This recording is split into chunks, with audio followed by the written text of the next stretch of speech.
Ei, você que caiu aqui no canal do Léo Viverista, tem um corte impressionante e muito sensacional em relação à hidroponia, com um cara que viveu e fez história e difundiu muito em relação à hidroponia no Brasil, que é o professor e doutor Jorge Barcelos.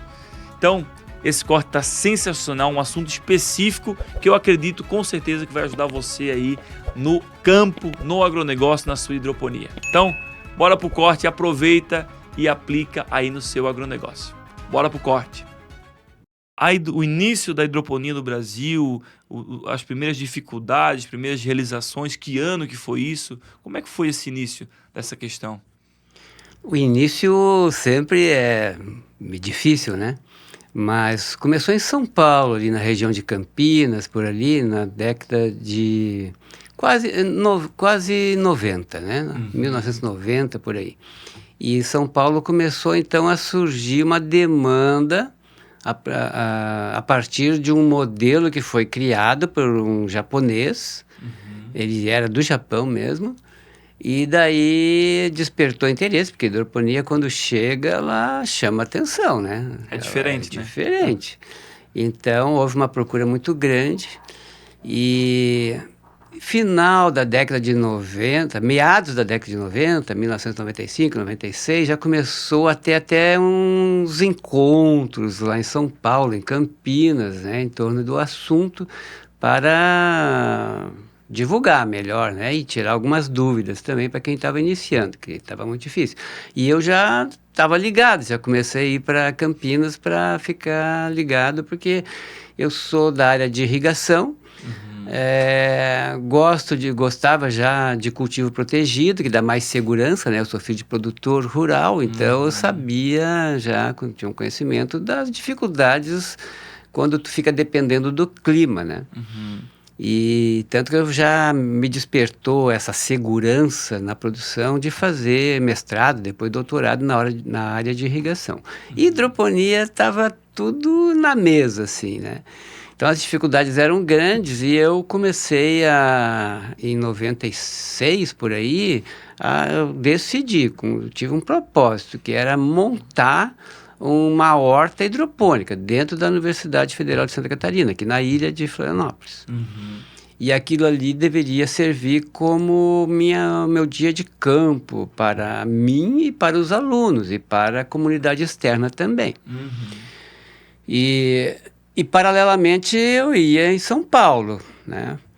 E daí eu fui montando o laboratório, foi uma fase difícil, né? Sem dinheiro, mas com muitos sonhos e muito trabalho braçal, né?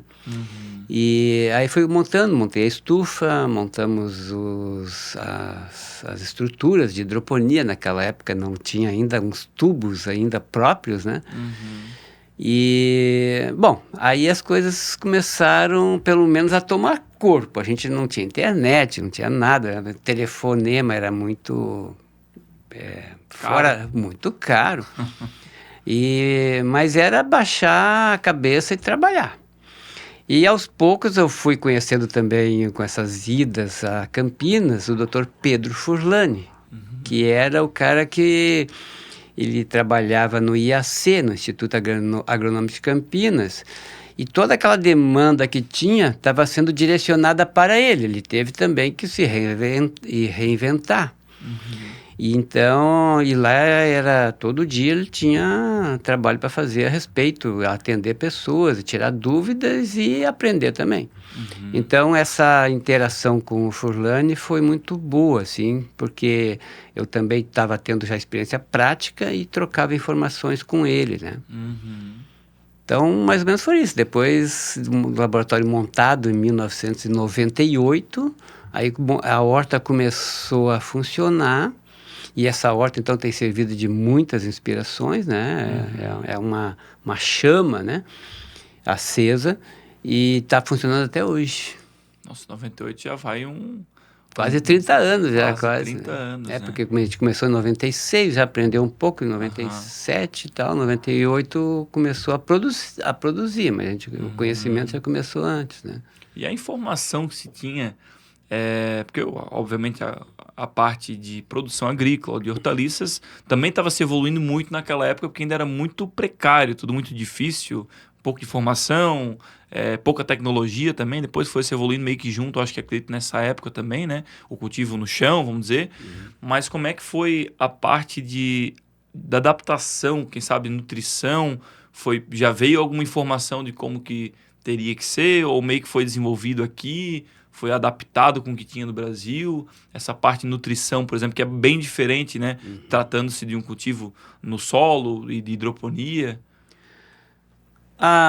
Era um campo a ser descoberto em todas as frentes, né?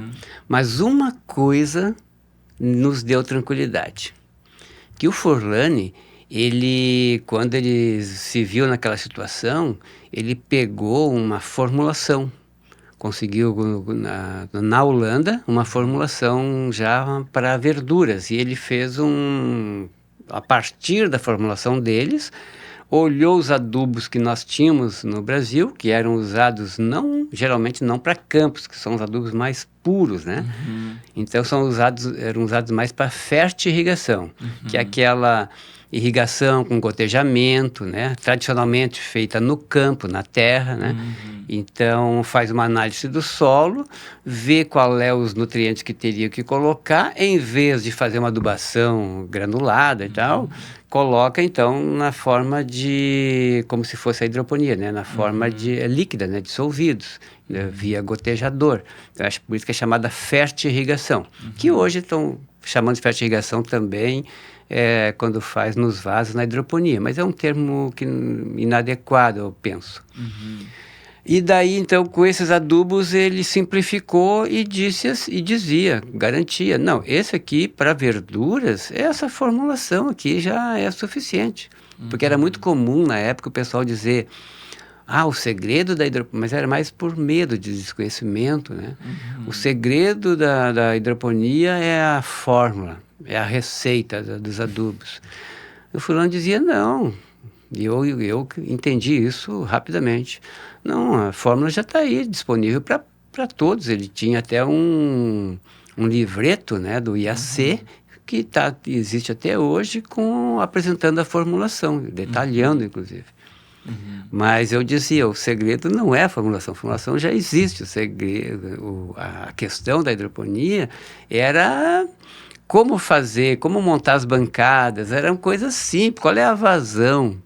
Qual é a bomba que ia instalar? Inclinação. Qual é a inclinação? Distância, né?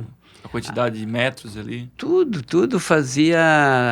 quanto tempo ia irrigar, desligar, como é que fazia de noite, e se faltasse luz, né?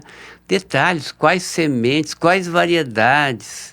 Aí a gente ia descobrindo, não, as variedades de verduras, alface, rúcula, sei lá, eram as mesmas usadas no campo, não é uma variedade voltada para a hidroponia. Então tudo isso a gente ia aprendendo rápido, né? Aí tinha sementes não peletizadas, que são as mais comuns, e aí já passamos a utilizar sementes peletizadas, que é mais cara, mas mais fácil de trabalhar, né? E ela dá uma uniformidade melhor. E aí entrava a questão de substrato. Vai usar o substrato convencional em bandeja ou vai usar espuma fenólica. Então era aprendizado para todo lado. E cada dia era um dia. Era uma luta. Era um aprendizado diferente. Era um aprendizado diferente. Saía de casa e, já sabia que a coisa ia render, né?